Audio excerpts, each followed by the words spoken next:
ouvrier, pas du Nord minier, mais on y viendra, on en parlera, parce que c'est pas par hasard qu'on s'intéresse à un sujet comme l'affaire Vatrin. 84, j'arrive à Toulouse, je fais mon DUG, ma licence, ma maîtrise, mon DEA, et je crois que c'est ma deuxième année de DUG à Toulouse où je fais la connaissance de Rémi, et j'ai très assidûment participé à ces cours d'œnologie qui avaient lieu le mardi matin, et c'était théorie et pratique, c'était très agréable. Et donc voilà, moi j'ai des souvenirs formidables de l'université.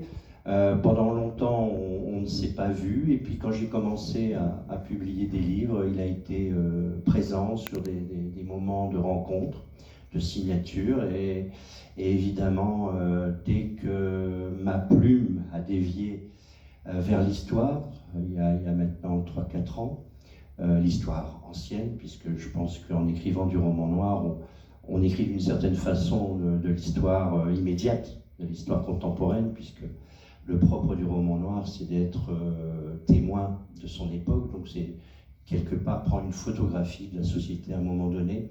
On est dans une forme d'histoire, mais je n'avais pas jusqu'au Colosse abordé une période précise de notre histoire contemporaine. Alors, ce qui est assez rigolo, vous m'arrêtez quand vous voulez, hein, tout va bon. Ce qui est assez rigolo, c'est que j'ai pas vraiment étudié cette période à l'université. Et j'avais comme un manque. Je connaissais cette période par la littérature, parce que, adolescent, j'avais lu beaucoup de classiques, notamment Zola, Maupassant, et donc j'avais un certain goût pour le 19e siècle, mais bizarrement, pendant mes 5 années d'université au Mirail à l'époque, je n'ai pas eu un enseignement d'histoire contemporaine, réellement. J'ai étudié l'histoire médiévale, j'ai étudié l'histoire moderne avec Janine Garrison, c'était pas rien. J'ai étudié la civilisation chinoise avec Jean Golfin, et d'ailleurs mon mémoire de maîtrise portait sur la concession française de Shanghai, et ensuite sur la révolution culturelle en Chine. Vous voyez, on était loin de la Tour Eiffel. Je me passionnais d'histoire antique. J'avais un goût pour notamment l'histoire classique grecque, mais tout sauf le 19e siècle. Voilà. Donc il a fallu une rencontre. Vous dire encore que la genèse de ce livre, c'est important d'en parler, parce que on y vient indépendamment du goût pour le 19e siècle. Au fil des années, de sa vie, on s'intéresse à des choses, et évidemment à un moment donné, pour un auteur, bon, ça finit par faire sens, et puis par être une matière, un matériau propice. Mais ce qui est intéressant de dire, c'est qu'on ne vient pas sur un sujet par hasard. Moi, je viens du monde ouvrier.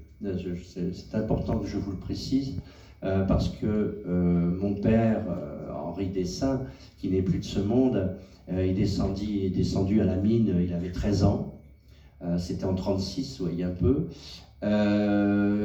Donc, j'ai baigné dans une certaine ambiance ouvrière, minière, toute mon adolescence, et quand j'ai quitté le Nord à 20 ans, mon père était tout juste retraité d'une longue carrière d'ouvrier. Donc c'est le milieu d'où je viens. C'est le milieu d'où je viens, et c'est profondément ancré, vous imaginez bien. On ne peut pas échapper à ces racines profondes.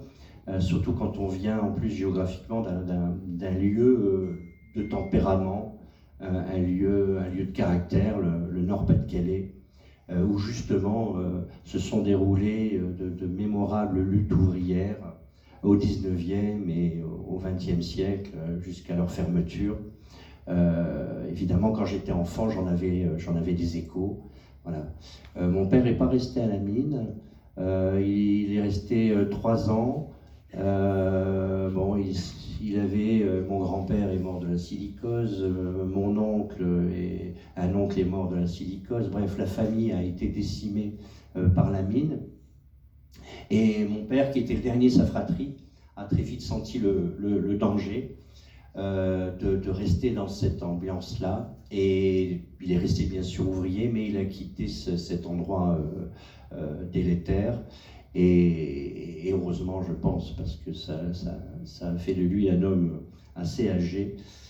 Je pense qu'il n'aurait pas vécu aussi longtemps s'il avait travaillé toute sa vie à la mine. Donc moi, je vibre de cette histoire. Voilà, ça c'est très important de le dire. Ça explique aussi que dans mon parcours d'auteur de romans noirs, ben, je m'intéresse aussi aux ouvriers d'aujourd'hui. Vous évoquiez tout à l'heure la catastrophe AZF. C'était pas seulement pour raconter Toulouse post-AZF que je l'ai fait, c'est aussi parce que, avant même la catastrophe, je m'intéressais à cette usine parce qu'on m'avait alerté sur son niveau de dangerosité, on m'avait alerté de certains faits très troublants quant à la sécurité, etc. Les Amis de la Terre, pour les nommer, m'avaient indiqué cette usine comme étant extrêmement dangereuse et potentiellement dévastatrice. Et pour la petite histoire, j'avais commencé à établir le scénario de Loin des Humains au mois d'août 2001, donc quelques semaines avant la catastrophe à AZF. Et je voulais m'intéresser déjà là au monde ouvrier. Alors il se trouve que quand la catastrophe est arrivée, il a fallu s'en remettre. Et il m'a fallu quelques semaines pour digérer l'affaire, comme tout le monde.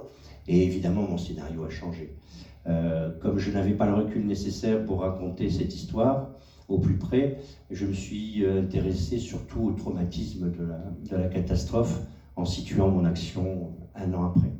Donc il y a eu Loin des Humains, mais il y a eu aussi Les Derniers Jours d'un Homme, où je raconte le scandale Metal Europe dans le Nord. Rappelez-vous, 2005, c'était un plan social vraiment violent. Il y a au prétexte de la sécurité, mais on a tout laissé faire. On a tout fait pour que la sécurité ne soit plus assurée. Et là aussi, c'est la même hypocrisie des puissants. On laisse l'outil de travail se dégrader, les conditions de travail se dégradent aussi. Et il se trouve que c'était un cas d'école, hein, on en parlera plus longuement si vous voulez, à un moment ou à un autre, mais on a parlé d'un Tchernobyl minier, c'est pour vous dire. Les ingénieurs à la fermeture de Metal Europe ont préconisé le déplacement des populations sur 40 km², des portes de Valenciennes aux portes de Lille. Vous imaginez, c'est quelques dizaines de milliers d'habitants. Évidemment, les élus ont dit non, non, non, non, non. Et puis bon, toujours la sauvegarde de l'outil de travail. Il y avait une certaine hypocrisie qui se jouait là. Toujours est-il que c'est un cas d'école Metal Europe qu'on a oublié aujourd'hui, mais trop, je trouve, parce que c'est un cas on pourrait étudier longuement et qui pourrait servir d'exemple.